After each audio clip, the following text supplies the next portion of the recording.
garantía de la libertad de conciencia de las personas en una sociedad.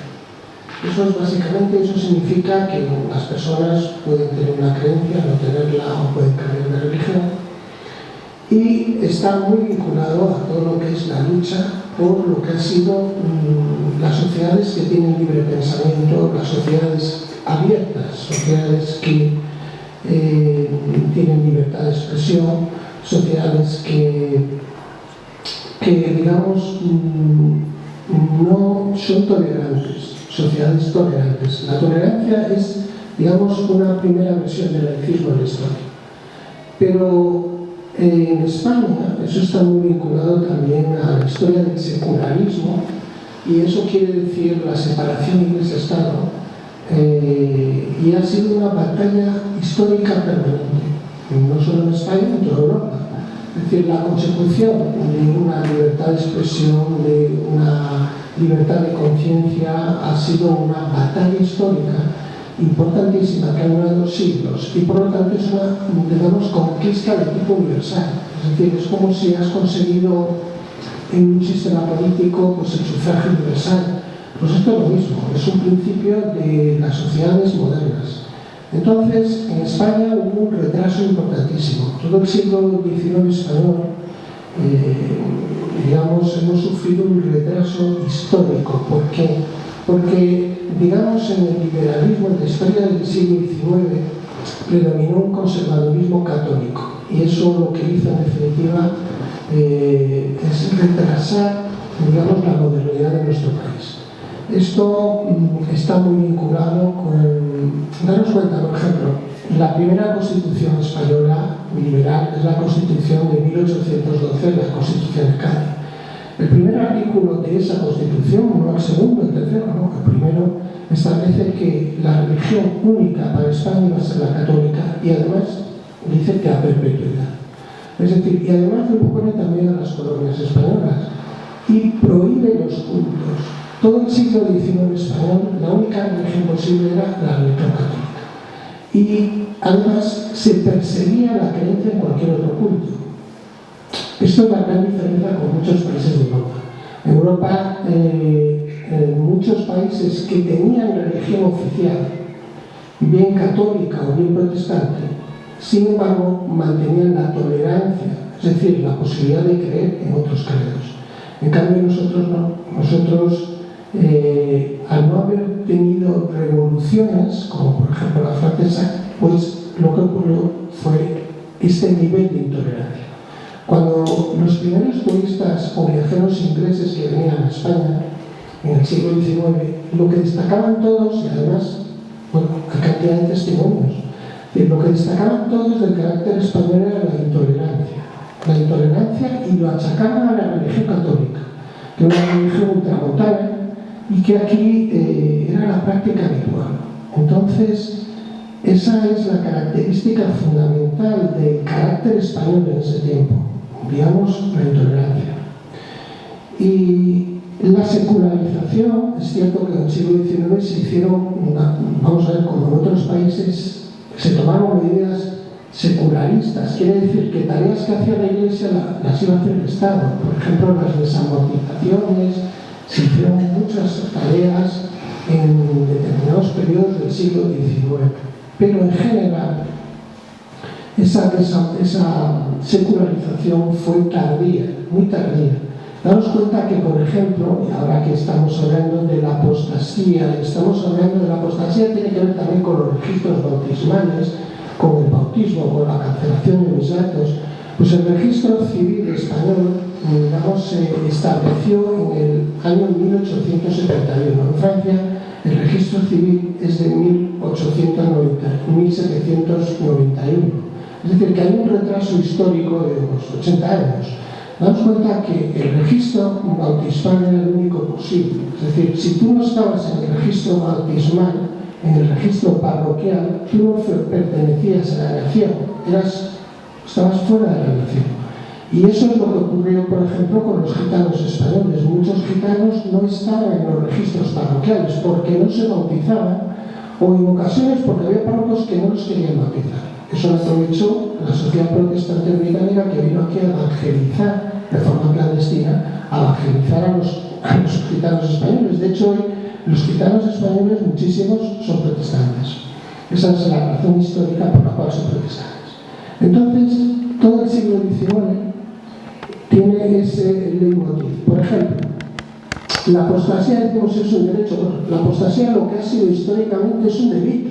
O sea, la apostasía históricamente fue un delito siempre. Es decir, desde que en toda Europa la apostasía, en los reinos medievales y en la Edad Moderna, la pena de la apostasía era la hoguera, y mucha gente fue quemada por esa ¿no? Históricamente fue un delito. Lo curioso del caso es que en España, en el primer código penal liberal, que es el Código Penal de 1822, la apostasía se introdujo como delito y se hizo en el trienio liberal.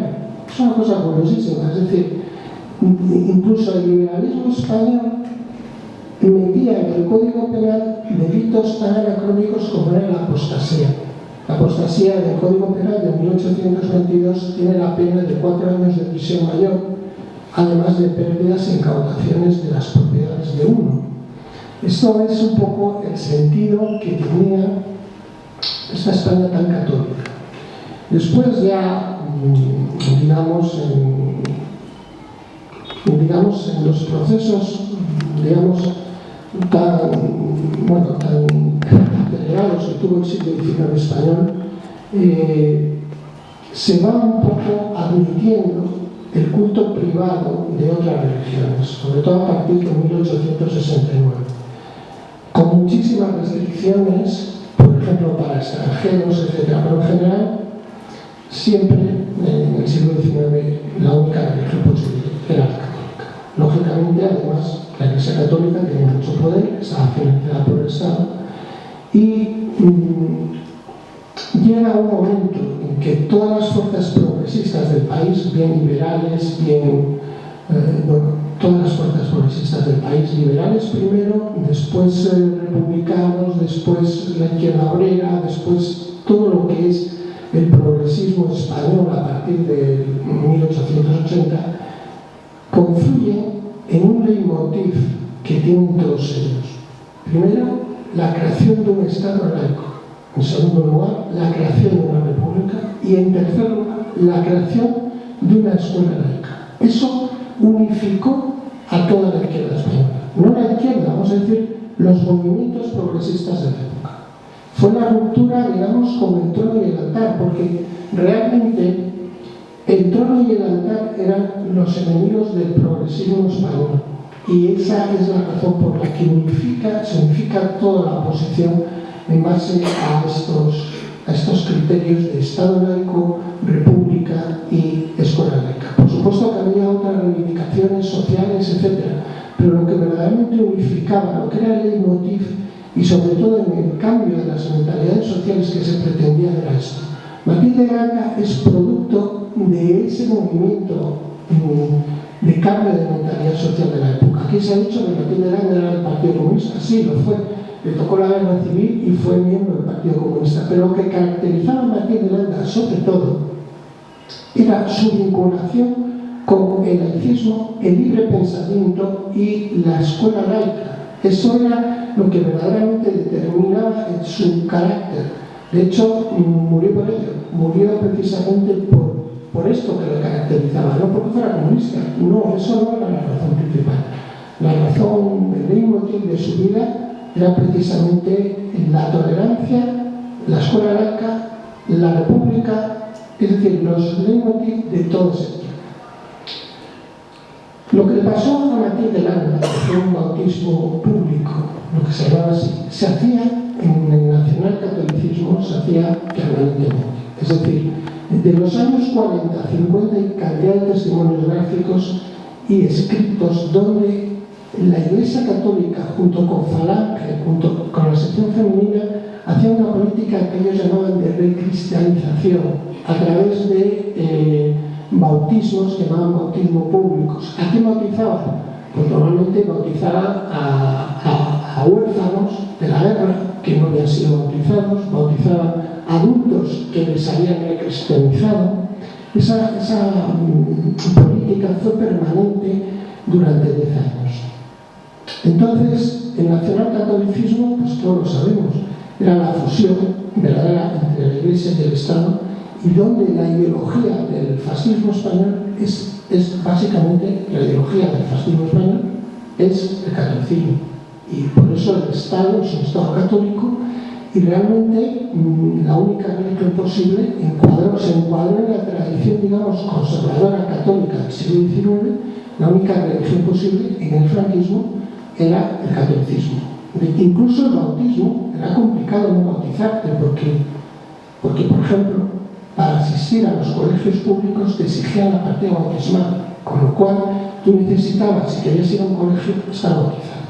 Entonces, esta realidad del nacionalcatolicismo cambia al final por Estados Unidos. Estados Unidos obliga al Estado franquista a hacer una ley de libertad religiosa que se llamaba la ley de 1967. Digamos que el Estado franquista dice que es por el Vaticano II, pero en realidad no fue así. En realidad fue, con los testimonios que tenemos, fue que Estados Unidos, que además tiene aquí ya bastante personal, digamos que la dictadura franquista fue tutelada por Estados Unidos. Y en este tema también fue tutelada por Estados Unidos. Fue Kennedy quien obligó a hacer la ley de libertad religiosa en España en el año 67, una ley por otro motivo rata, porque lógicamente seguía siendo la religión oficial el catolicismo, y la práctica de la religión pues tenía muchas trabas, ¿no? En fin, llegamos a la democracia, llegamos a la transición, y realmente la Constitución española, hay que decir que claro, la Constitución española y la transición fue producto en gran parte de las grandes movilizaciones que hubo en ese momento, las grandes huelgas, la gran lucha contra la dictadura que hubo en nuestro país. Pero sin embargo, la Constitución española no se debatió, realmente fue una cosa que se hizo entre cuatro, porque la Constitución española no hubo una asamblea constituyente, no hubo un proceso constituyente, no se debatió públicamente cuál iba a ser nuestra forma de Estado, etc. Y con el tema de la Iglesia y del Estado, pasó lo mismo. Es decir, la Iglesia actuó fácticamente como actuó el ejército, como actuó la banca, para determinar qué tipo de modelo de Estado íbamos a tener en relación a la relación Iglesia-Estado. Y realmente la definición constitucional pues es verdaderamente extraña, porque yo quiero decir que hay muchos políticos que dicen no, España no es laica, España es aconfesional, pues ni una cosa ni otra, porque realmente si leemos la Constitución veremos que ni una cosa ni otra. España, lo que dice la Constitución española en ese artículo 16 es que ninguna confesión tendrá carácter estatal. Bueno, eso es una cosa que nos explican qué quiere decir eso. O sea, que ninguna confesión tendrá carácter estatal. Si estamos hablando de la Iglesia Católica, pues se equivocan, porque por ejemplo la Iglesia Católica española hace actos que son propios de la Iglesia que tienen una eficacia civil directa en nuestro ordenamiento. Por ejemplo, el matrimonio. El matrimonio católico tiene un efecto directo civil. No es necesario hacer un expediente de matrimonio en los juzgados, pero lo hace directamente la Iglesia. Es decir, que incluso en eso se equivoca, o sea, porque es una definición totalmente ambigua, pero es que además después dice algo muy grave, porque dice: el Estado tendrá en cuenta las creencias religiosas de la sociedad española. Claro, tendrá en cuenta las creencias religiosas, bueno, las otras creencias, las no creencias, esto desde luego no entra en la definición de la libertad de conciencia. Y después dice las creencias religiosas y tendrá una obligación de cooperar con la Iglesia Católica. Es decir, lo que realmente modela digamos, la Constitución española es una obligación de los poderes públicos para cooperar con la Iglesia Católica. Eso es verdaderamente lo que obliga a esto. Estamos muy alejados de lo que puede ser la idea de laicismo. O sea, el laicismo, por ejemplo, la ley de separación Iglesia-Estado de Francia de 1905 lo que dice es que el Estado francés no reconoce ninguna religión y ni financia ni subvenciona a ninguna orden religiosa. Eso es lo que dice la ley de separación Iglesia-Estado. Es una diferencia brutal, ¿no? Aquí, digamos, el fundador de la Asociación Europa Laica, que era un diplomático político español que se llamaba Gonzalo Ponteojea, él definió el modelo nuestro como un modelo criptoconfesional católico. Y es así. ¿Por qué? Porque nosotros, el Estado, paga a la Iglesia Católica. Vamos, le paga el clero, le subvenciona el mantenimiento de la Iglesia Católica. Por lo tanto, es una definición constitucional pues, que no es laica, no es aconfesional, es de colaboración permanente con la Iglesia Católica. Y esto ha sido así también porque además esto venía reforzado por los acuerdos con el Vaticano, un concordato. Se renovó el concordato franquista en el año 79 y ese concordato del año 79 lo que establece, para ser, digamos, breve, es los privilegios que tenía la Iglesia Católica de tipo jurídico, económico en el franquismo, los metió en la democracia. Esto es lo que pasó. Por lo tanto, hoy la Iglesia Católica es una iglesia muy cuidada por el Estado. Tal es así que nosotros, claro, no estamos hablando del poder de la Iglesia. El poder de la Iglesia en nuestro país es enorme. Es decir, no solamente controla la educación prácticamente en un 30% de la escolaridad pública y de la escolaridad, quiero decir, de la escolaridad de los niveles obligatorios. Pero no solamente eso, en los niveles no obligatorios la Iglesia Católica es una potencia, no solo en España, en todo el mundo. Es decir, la Iglesia en la educación es la primera potencia del mundo. Entonces, en todos los países, entonces, no solamente en países católicos, ¿no? También en países protestantes y países islámicos. El catolicismo tiene abiertos colegios en todos lados. En Marruecos está lleno de colegios católicos. ¿Dónde van los chicos de Marruecos? Es decir, la Iglesia es una potencia porque tiene este gran negocio que es la educación. En España, por ejemplo, en la universidad, cuando se ha abierto la universidad privada, la Iglesia es la primera. La Iglesia tiene el 70% de los escolares en la universidad privada. Pero bueno, estamos hablando de los hospitales privados. Ahí está la Iglesia, es puntera en nuestro país en los hospitales. Pero claro, tú dices, pero bueno, vamos a ver, la asistencia social, ahí está la Iglesia. La Iglesia tiene, mirad, yo pongo este ejemplo porque es espectacular. Digamos, en España hay 420.000 plazas para residencias de ancianos. 200.000 los llevan las órdenes y congregaciones religiosas de este país. Es decir, en la asistencia social es enorme. ¿Qué ocurre? Que afortunadamente España, como muchos países europeos, han desarrollado una secularidad social impresionante. Ha habido un secularismo social, no institucional, pero sí social. Es decir, la gente se ha apartado de los patrones de la moral privada de la Iglesia. Y lo hemos visto porque la Iglesia, aunque lucha para que su moral privada permanezca en lo público, como moral pública, tiene muchos problemas. Y lo hemos visto con el aborto, con la eutanasia, con todo lo que son avances, digamos, de la libertad sexual de las personas, de la libertad de autodeterminación. La Iglesia siempre está en contra, pero sabe que ella no puede hacer nada. Digamos que la ha sobrepasado. Entonces la Iglesia cada vez más se va centrando en controlar negocios, controlar, digamos, corporaciones para que exista una religión muy de pertenencia y para que esa fuerza que tenga el catolicismo en nuestro país después lo van a utilizar en todo, en la política, por ejemplo. Recientemente el presidente de la Conferencia Episcopal Española ha llamado a elecciones anticipadas. Es decir, se mete en la política, o sea, está utilizando la fuerza que tienen para meterse también en la política. Pues bien, es en este contexto cuando, digamos, de secularización social, cuando laicistas, generalmente laicistas, son los que han impulsado estas campañas de apostasía. Es decir, personas que utilizando esta figura eclesiástica lo que quieren es poner de manifiesto que la Iglesia Católica se resiste a abandonar cualquier cosa, incluso a abandonar a sus propios afiliados. Esto ocurre con las campañas de apostasía.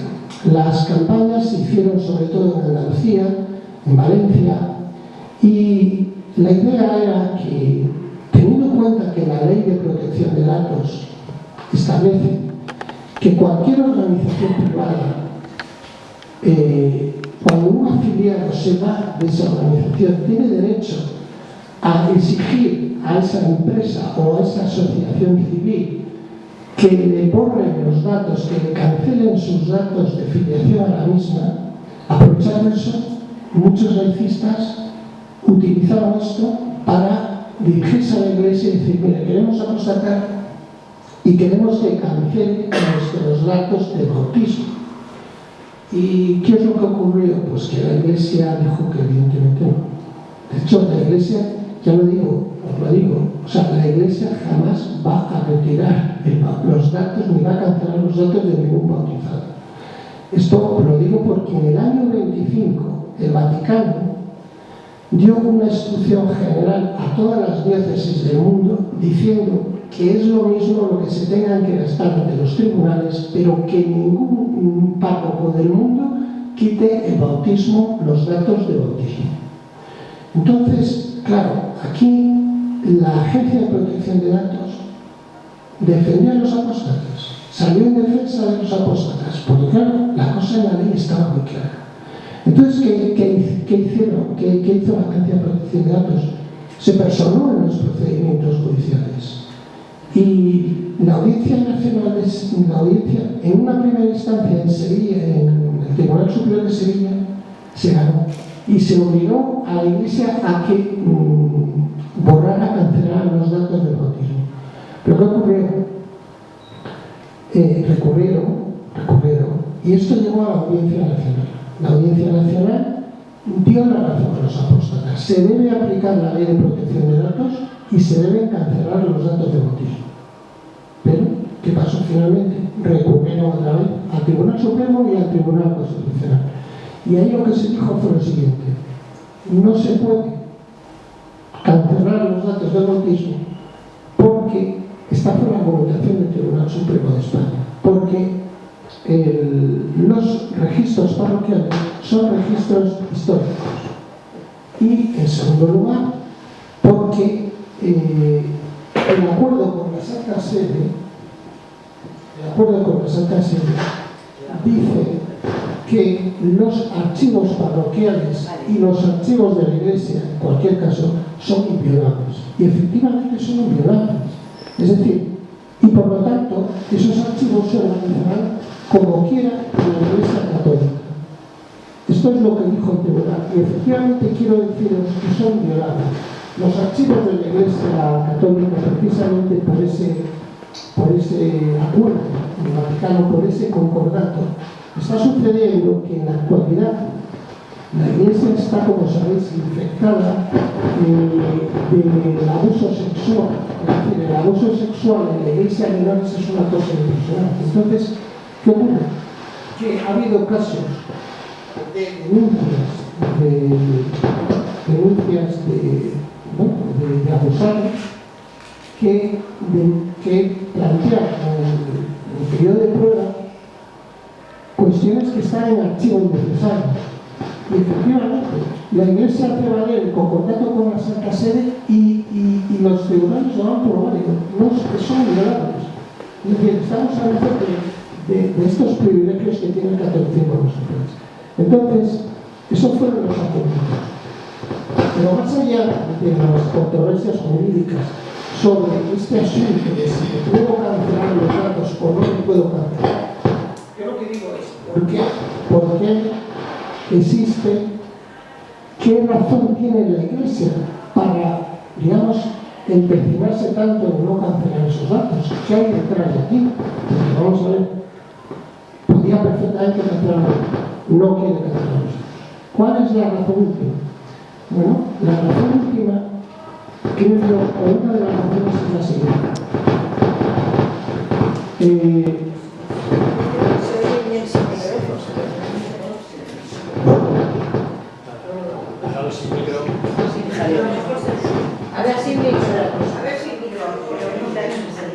Bueno, entonces, siguiendo la pregunta es, ¿cuál es la razón por la cual podemos pensar la Iglesia Católica está tan empecinada en esto? Y es que la Iglesia Católica, sobre todo en los países donde hay una secularización social muy alta, pretende digamos, tener una mayor representación que la que tiene. Y esta es la razón, porque siempre va a haber más bautizados que creyentes. Siempre va a haber más bautizados que creyentes. Entonces, ¿qué pasa en nuestro país? La Iglesia Católica está muy subvencionada. ¿Os acordáis que os dije que tanto la Ley de Libertad Religiosa como la Constitución dice que el Estado español tendrá en cuenta las creencias religiosas de los españoles? Bueno, ¿cómo sabemos qué creencias son esas? Entonces, ¿cómo se puede saber esto? Bueno, a través de las encuestas. Las encuestas electorales, las encuestas sociológicas nos dicen que en la actualidad el 62% de la población se declara católica. Sin embargo, la Iglesia Católica dice que el 87% de los españoles somos católicos. ¿Por qué? Porque evidentemente ella dice, no, es que resulta que en los registros parroquiales el 87%, y es cierto, está bautizado. Entonces, ¿a quién creer? ¿A las encuestas sociológicas o a los registros parroquiales? Esa es, digamos, la lucha que ellos tienen, para demostrar que tienen una mayor representación de lo que realmente tienen. ¿Y esto para qué? Pues indudablemente para mantener estos privilegios que tienen en relación al Estado. Por eso, este tipo de campañas que se realizan, que puedan parecer un poco anacrónicas, de utilizar vías eclesiásticas para reivindicar el laicismo, es lo que hay que hacer. Es decir, son campañas pedagógicas que finalmente lo que se reivindica es acabar con este déficit del laicismo que tiene el Estado español y avanzar un poco en la mayor secularización estatal y un mayor laicismo estatal. Esto es lo que es el objetivo de la campaña. Bueno, muchas gracias, Antonio.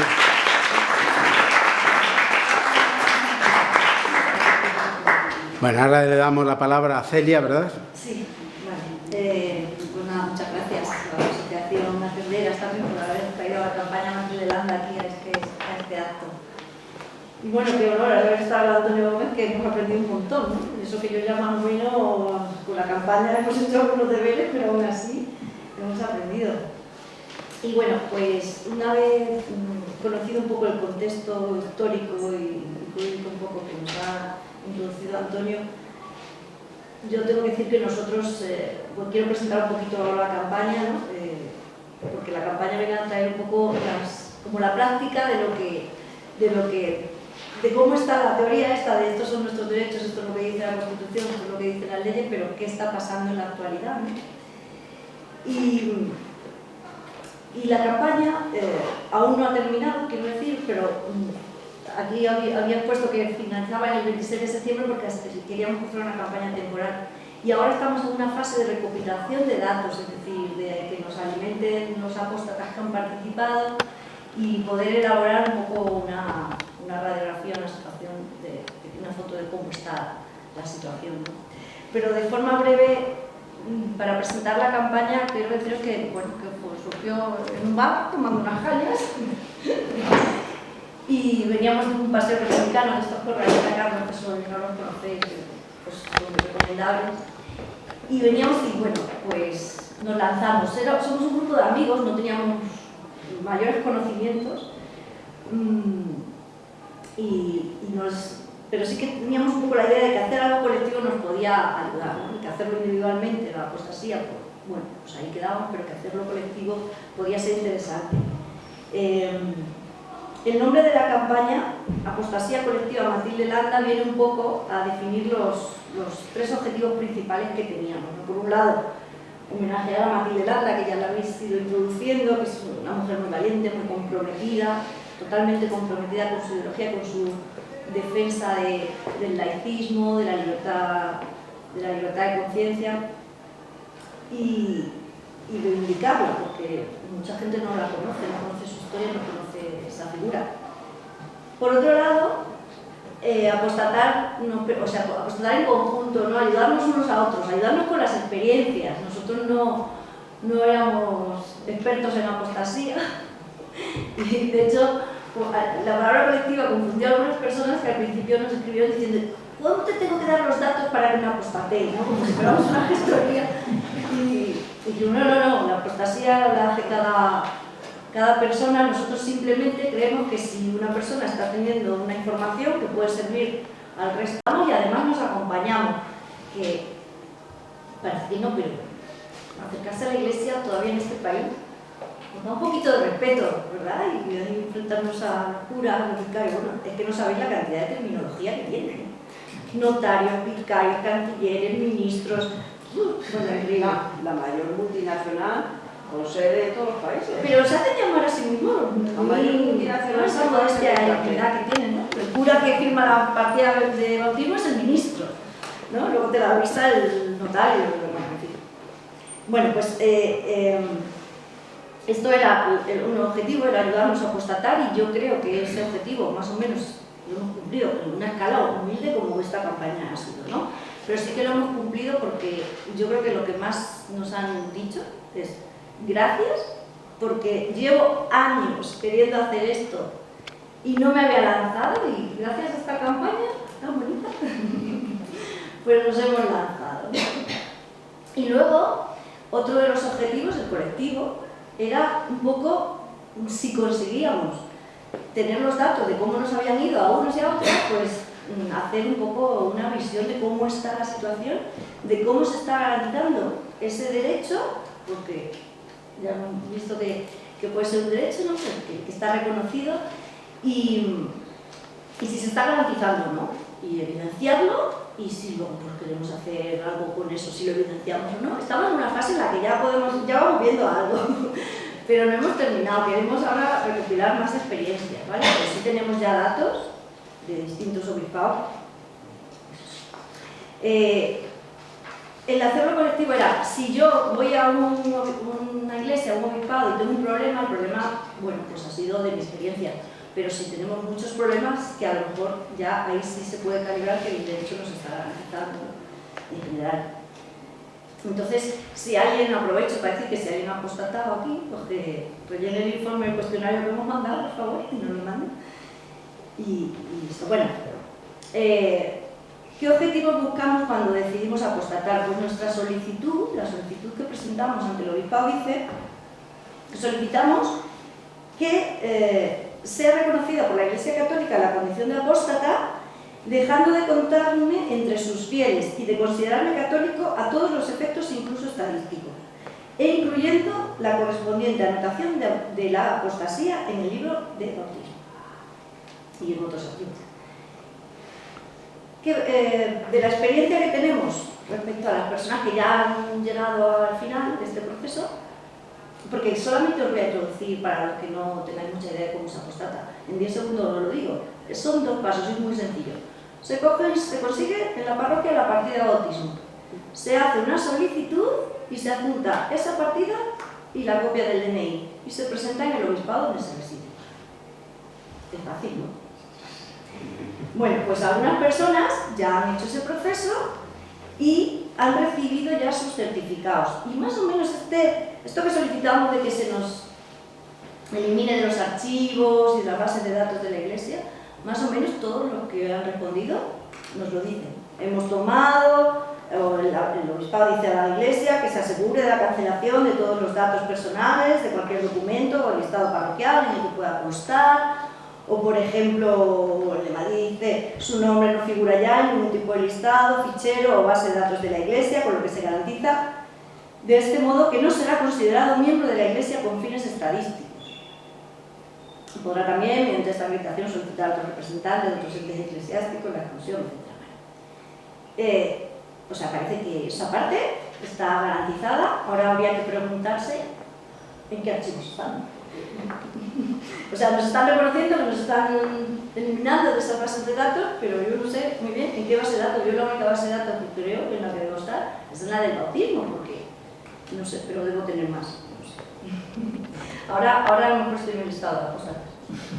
No sé.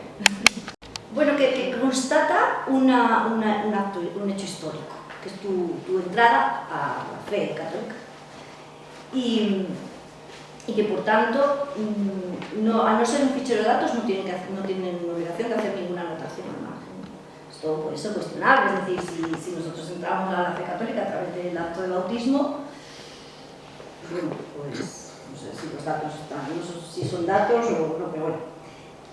Y aquí, respecto a esta segunda petición que hacíamos, pues tengo una buena y una mala. La buena es que me sorprendió, pero bastantes obispados lo han reconocido. La mala, no todos. No todos. Por ejemplo, el más numeroso que nos afecta a nuestra humilde campaña es Madrid. Madrid. Por ejemplo, mira, este de Plasencia dice, bueno, reconozco oficialmente la apostasía de la fe católica de don Fulanito y por la misma además de una copia del tesado lo comunico al señor cura párroco de la iglesia de esta diócesis para que proceda a la correspondiente nota marginal y a conservar una copia de esta diligencia en el archivo parroquial. Algunos obispados incluso dicen en la página tal de la no sé qué tal del libro de bautismo. Y yo me quedé de verdad bastante sorprendida cuando empezamos a recibir esto y dijimos, pues sí que vamos a hacer la anotación al margen. Pero bueno, luego llegó Madrid. Y entonces Madrid nos dice, sí, lo que he leído de los libros están incluidos de todas las estadísticas, pero dice, debes saber, añado otro párrafo, debes saber que el sacramento del bautismo es indeleble. Los libros de bautismo no son un fichero ni base de datos, sino un registro que da fe de un hecho histórico. Tengo que decir que esto pasó al principio de nada y luego los que están recibiendo, esto fue alguien que lo puso en mayo, de las primeras apostasías que presentaba en la campaña, que le ha llegado esta semana, estamos empezando ahora a responder desde Madrid, y los siguientes que están respondiendo ya se han ahorrado ese párrafo, ya no vienen. Es como, yo no digo nada, a ver si no se dan cuenta del... Pero ya les hemos pillado. Bueno. Entonces, como conclusión de la experiencia de la apostasía que estamos teniendo muchas personas, es una experiencia muy desigual. Según con quien des, unos son amables, correctos, bordes de todas las graduaciones. Y el procedimiento también es muy desigual. En unos sitios te piden la partida legalizada con una firma de no sé qué, en otros no hace falta, en unos te piden que ratifiques, en otros no hace falta, en unos que vayas presencial, en otros no hace falta. Bueno, una variedad de procedimientos según con quien des, que ya te está indicando, ¿no? Bueno, a la Iglesia no le gusta que apostates, no le gusta. Intentan dificultar el procedimiento porque fijaos lo fácil que es que tú vayas a tu parroquia, te identifiques y digas, quiero esto, tu lado. Pero no te hacen ir a recoger la partida a un sitio, que es una partida que tienen ellos, que no hace falta que te la den para que tú demuestres, la tienen ellos, no la necesitas presentar, es absurdo, ¿no? Pero te hacen ir a recogerla, luego la presentas en un obispado, pues al que ni te conocen, ni nada, o sea, te obligan a llevar una fotocopia del DNI, pero se traigo el original. No, compúlsamelo, pero ¿de qué estáis hablando? Fácil. Algunos dificultan el procedimiento para que no apostates, para que tires la toalla, ¿no? Y luego cuentan con eso. Por ejemplo, en los pueblos pequeños te dicen, no, yo no puedo apostatar porque es que mi madre se entera de que he apostatado y la doy un disgusto de narices. Digo, pero es que esto es una cosa muy personal y tu madre no se tiene que enterar. Bueno. La pregunta que yo quiero que se reflexione aquí ahora es si tenemos un derecho fundamental, que es el derecho a la libertad de conciencia, que está reconocida en la Constitución, y si seguimos para arriba, más normativa europea, internacional, lo que sea, pero que está reconocida en nuestro ordenamiento, en nuestra Constitución, es un derecho fundamental, que nos garantiza un derecho. Podemos estar al borde de que nos lo faciliten o nos lo dificulten, de que sea un procedimiento de una manera o de otra. ¿Eso es garantizar un derecho? ¿El que le va bien y al que le va mal? ¿El de Getafe fenomenal y el de Madrid muy bien? ¿O al revés? ¿Perdón? ¿Muy mal? Pues eso no sé si es la garantía de un derecho constitucional. Y luego la reflexión es, vale, uno de los acuerdos del concordato era que le dejan a la Iglesia la capacidad para organizarse, para autoorganizarse. Perfecto, tú haz tu procedimiento, pero ese procedimiento no puede impedir un derecho que lo tienen, que está, como han dicho, es inviolable, la organización de la Iglesia y tal. Y los jueces le van a dar la razón, pero si hay dos derechos encontrados, el derecho a la organización de la Iglesia y el derecho a mi libertad de conciencia, si chocan, pues tendrá que dirimirse de alguna manera. O acabamos con la Constitución o con el concordato. ¿No? Porque uno de los dos no puede quedar en tablas porque están ahí encontrándose, ¿no? Entonces, bueno, no sé cuál sea más fácil, o más razonable, o más deseable. Eso como reflexiones. Y quiero terminar mi intervención porque yo no sé si ha sonado pesimista, porque a lo mejor está quedando esto un poco pesimista. Yo lo que quiero deciros es que la mayoría de las personas que están respondiendo a nuestro cuestionario están muy contentas, porque nos están diciendo, jolín, con lo difícil que yo pensaba que iba a ser esto. Y sí, me he tenido que escapar del trabajo porque solo me dejan presentarlo de lunes a viernes por la mañana. Y sí, he tenido que ir a la comisaría, pero después les dirán, madre mía, qué antigua la Iglesia, que si ya no compulsa a nadie. Vale, pero me lo han compulsado y he ido. O sea, no pasa nada, sí, te pueden entorpecer a veces un poquito, pero es una dificultad con la que hacemos cosas mucho más complicadas cada día. Y la satisfacción personal que se lleva la gente cuando recibes un certificadito, reconociendo la nota al margen o no, que ya si no nos dan la nota al margen en Madrid, seguiremos peleando y seguiremos elevando esto a que corresponda elevarlo, ¿vale? O sea que probablemente todavía no acabemos la campaña porque tengamos un paso más en algunos agrupados que no termina con recibir el certificado. Entonces, yo ya quiero animaros porque lo que más estamos recibiendo últimamente son emoticonos de muy bien, qué feliz estoy, aplausos y baile. Entonces, bueno, porque es una satisfacción personal, una coherencia como la que tuvo Matilde Landa, ¿no? Y nosotros, pues en la vida nos dirigimos con coherencia hacia nuestros principios, hacia nuestra forma de ver la vida. Y yo creo que muchas de las personas que estáis aquí compartiréis conmigo que la Iglesia Católica actualmente, ni nunca, pero tampoco actualmente, tiene unos principios y unos valores que nos representan. Es una institución llena de privilegios que los utiliza para la desigualdad en general y que tiene en su haber episodios muy lamentables de derechos humanos y bueno, en fin, que los conocemos todos, ¿no? Entonces, como coherencia, pues nos salimos. Y si nos lo ponen fácil, si nos lo ponen más difícil, lo vamos a salir igual. Y si no, pues lo peleamos más o menos, pero nos damos ese gusto, ¿no? Así que yo os animo a que si lleváis mucho tiempo y mucha ganas de hacer eso, pues que os deis esa satisfacción. La campaña Matilde Landa sigue un tiempito, era temporal, por eso, no sé si he marcado bien por qué era temporal. Era temporal porque solamente de forma temporal podíamos hacer esa radiografía que queríamos. Es decir, juntando las apostasías en un momento determinado, nos permitía hacer una visión de cómo está ahora, porque si esto se alarga en el tiempo, mañana cambian los procedimientos estos que se inventa la Iglesia y hay otro, yo no me entero, yo ya estoy desactualizada en dar información, pero ahora que estábamos todos a la vez, pues era cuando se podía ayudar a unos a otros y además se podía hacer la radiografía. Por eso es temporal, por eso termina, pero mientras daremos un poquito todavía ahí dando guerra, así que bueno. Tenemos un correo, tenemos una web, todos los pasos, todas las cosas, todo está detallado en la web, ¿vale? Y luego tenemos un correo, un teléfono que siempre puede servir de ayuda. Y un consejo, si os vais a iniciar en este lance, a la Iglesia no le gusta que apostatéis, pero tampoco le gustan los conflictos.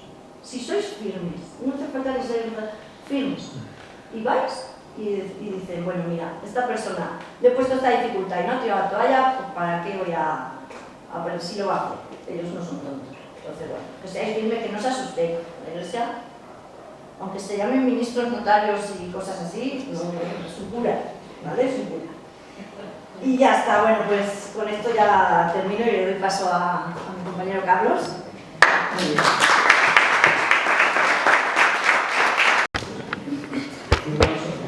aprovecho una pregunta. A ver, estoy en proceso de apostatarios. Entonces, creo que he buscado documentos y no lo he encontrado, pero por rápido.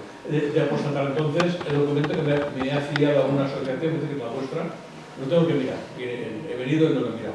Pero, en definitiva, yo tengo que ir a la parroquia, pero a mí no me dan el documento en el que a mí me bautizaron, evidentemente sin mi aprobación. Mis padres lo hacían de buena voluntad, evidentemente. Oiga, yo quiero el documento original.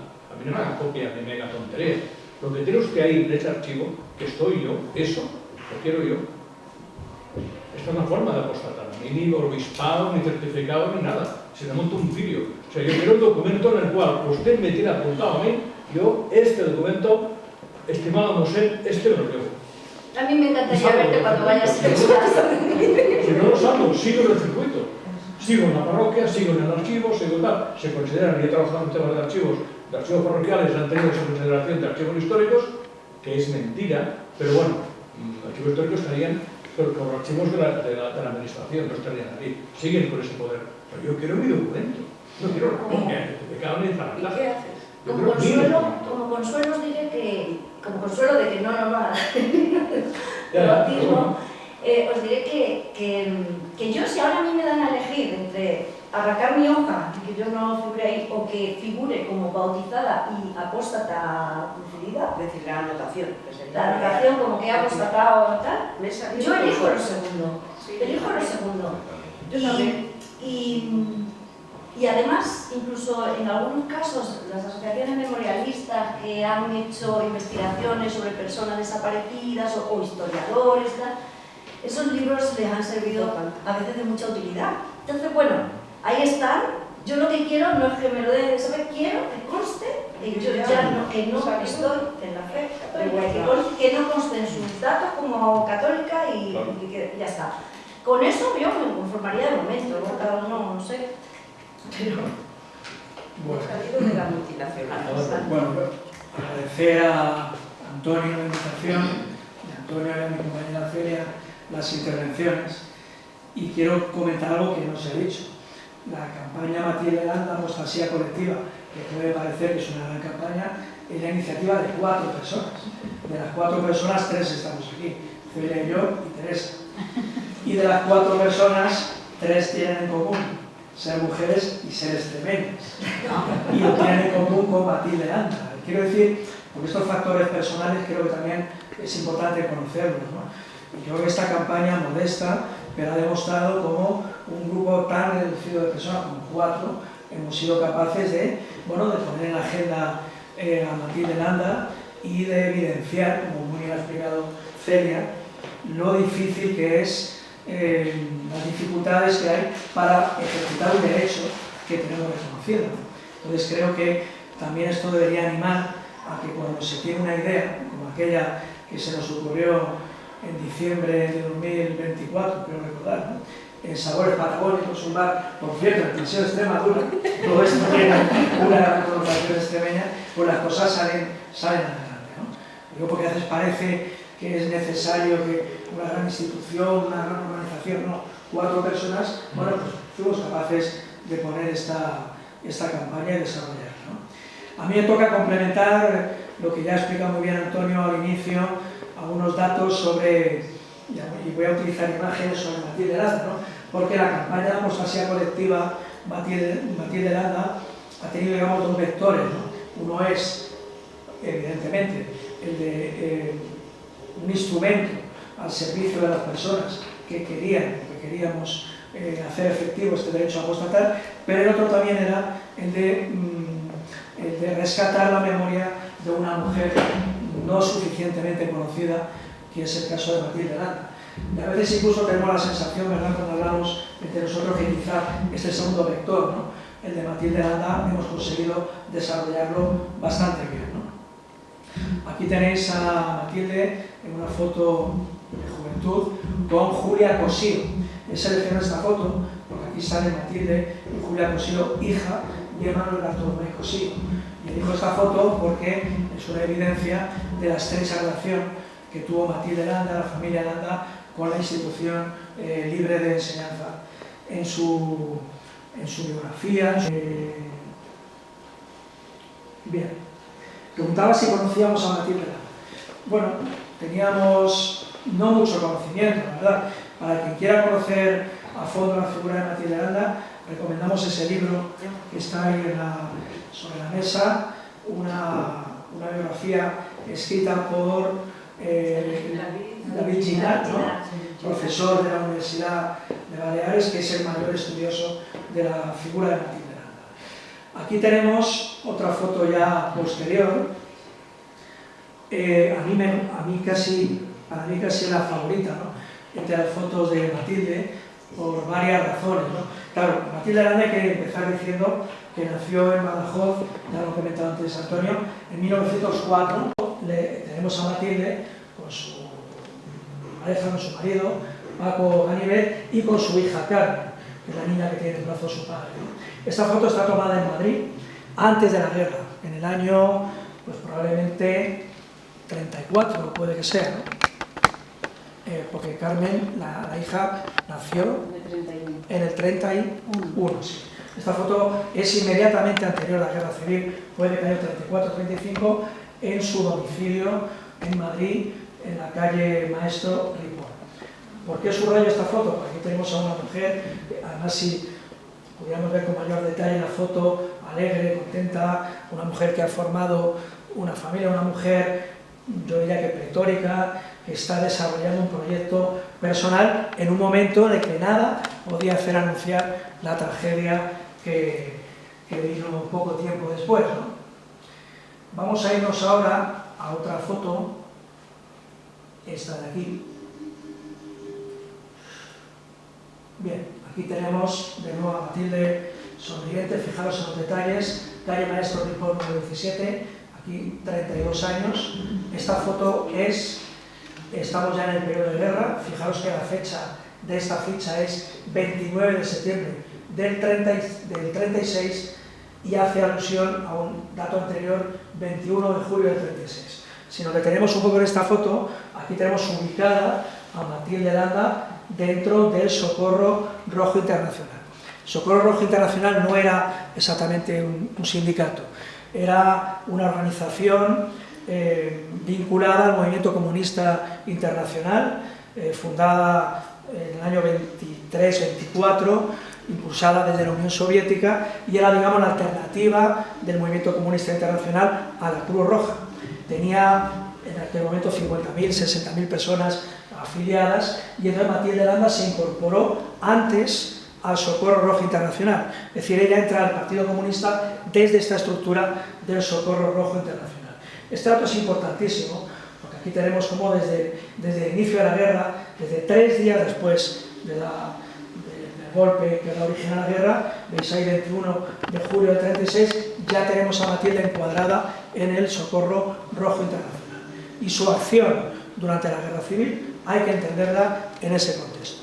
Ella organiza, tiene una participación decisiva en la organización del Hospital de Maudes, el Hospital de Jornaleros, como un hospital al servicio del esfuerzo de guerra republicano, y luego durante toda la guerra la vamos a ver en Mérida, la vamos a ver atendiendo en la desbandada en Málaga en febrero del 37, la vamos a ver luego dentro de los servicios de propaganda del gobierno republicano, la vamos a ver como delegada del Socorro Rojo Internacional en París, ¿no?, pidiendo ayuda para la República, es decir, su compromiso con la República es inequívoco, pero siempre dentro de esa estructura civil, ¿no? Aquí tenéis otra foto de ella, esta ya es del año 37, veis aquí ayuda, semanario de la solidaridad, este era el boletín que publicaba el Socorro Internacional, y aquí la tenemos, Matilde Landa, secretaria de ayuda del Socorro Rojo en España. Es decir, una mujer absolutamente comprometida con el esfuerzo de guerra republicano. Hay que señalar también que era una mujer muy frágil, ella era la pequeña de 4 hermanos y desde pequeñita tuvo una afección pulmonar importante que la llevó a tener que estar siempre, bueno, pues protegida, y en periodos en los que desarrolla una actividad tan intensa queda agotada y tiene periodos de convalecencia en diferentes hospitales, ¿no? Pero es una mujer enérgica, todas las personas que han hablado de ella destacan su energía, su serenidad, su firmeza y su capacidad organizativa, sobre todo como demostró a lo largo de la guerra. Y ahora ya nos vamos a acercar a, bueno, pues a la fase realmente trágica, ¿no?, de la vida de Matilde.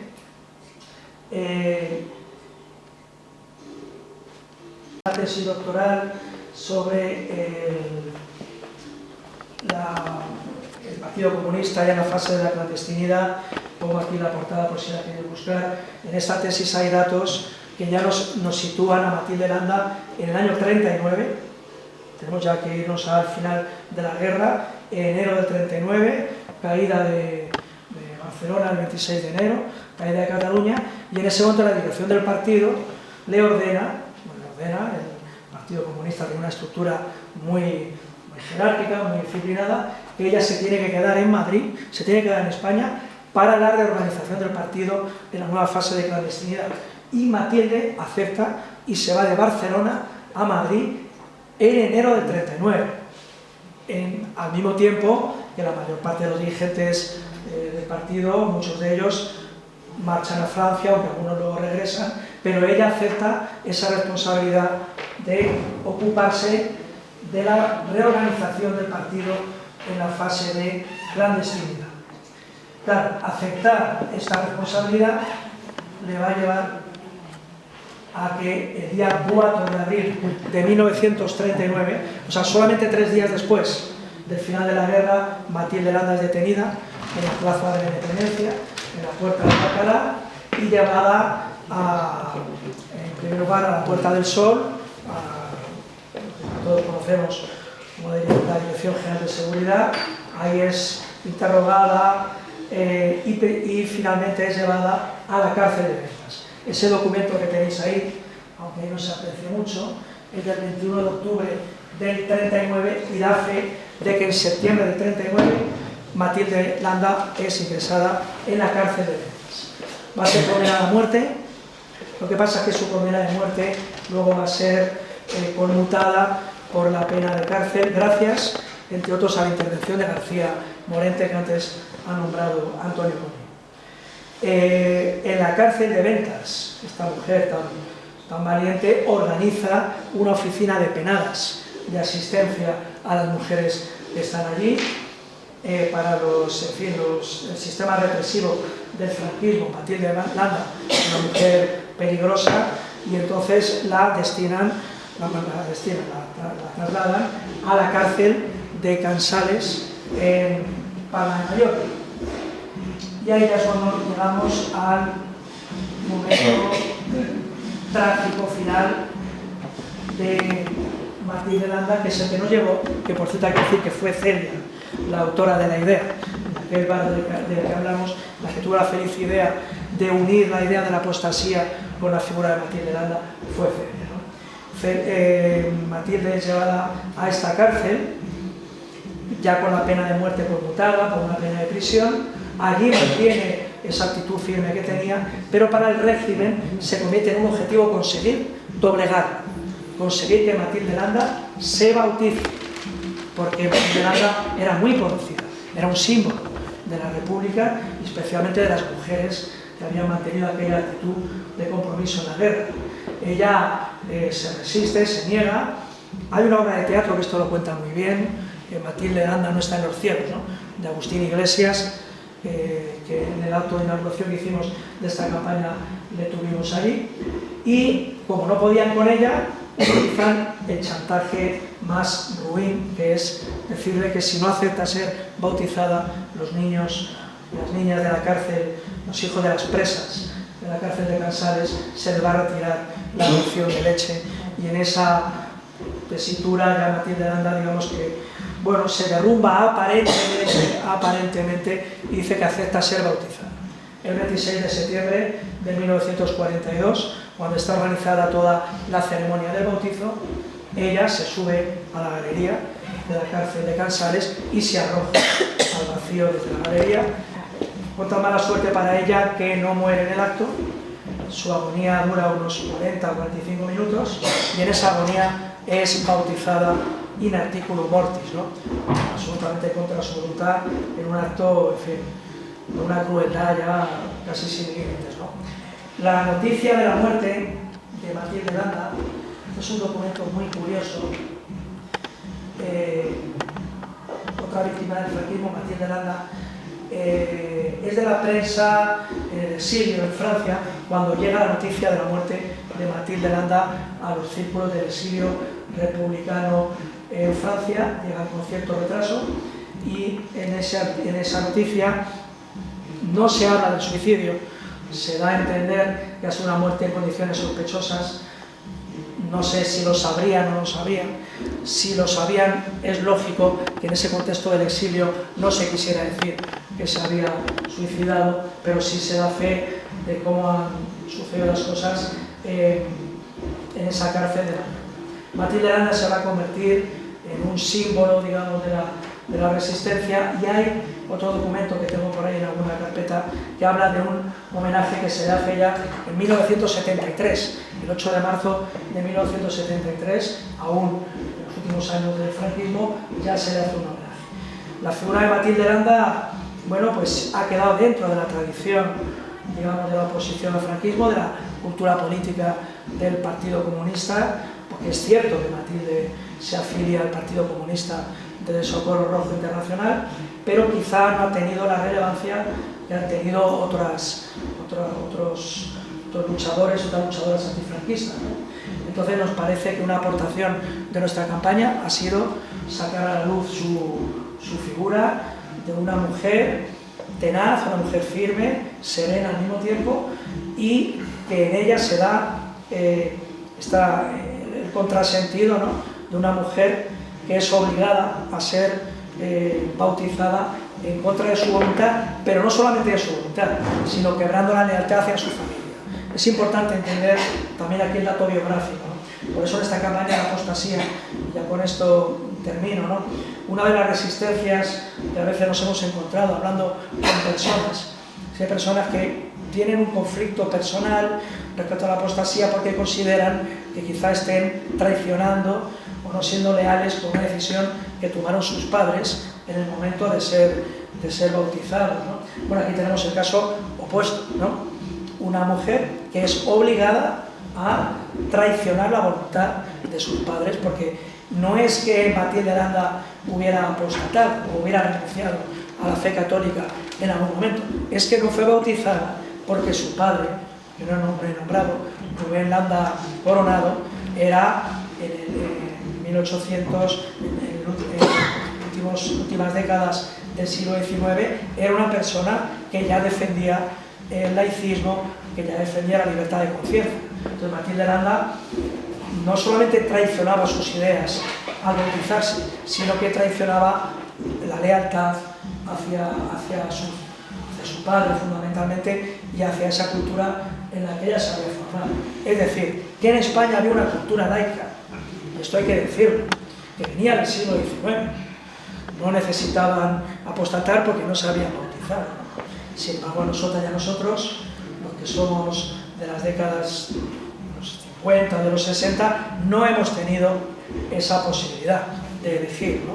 Aunque nuestras familias no nos quisieran bautizar, como bien ha sido explicado, nos tenían que bautizar, porque no bautizarte te impedía un derecho tan elemental como el derecho a la escuela, por ejemplo. Entonces, en ese contexto, yo creo que esta campaña tiene todavía más sentido, especialmente para las generaciones de los bautizados a la fuerza, generación a la que yo pertenezco, aunque debo reconocer que de los cuatro soy el único, de los cuatro impulsores de la campaña, el único que todavía no ha apostatado. Así que para mí la campaña sigue abierta. Y nada, yo solo quiero agradecer a mis compañeras, a Teresa, a Celia, a Maribí, que no están aquí, pues esta tenacidad que han tenido en mantener esta campaña, y a todas las personas que nos habéis acompañado en las diferentes acciones que hemos venido haciendo, porque ha sido realmente un proceso muy bonito y muy emocionante. Así que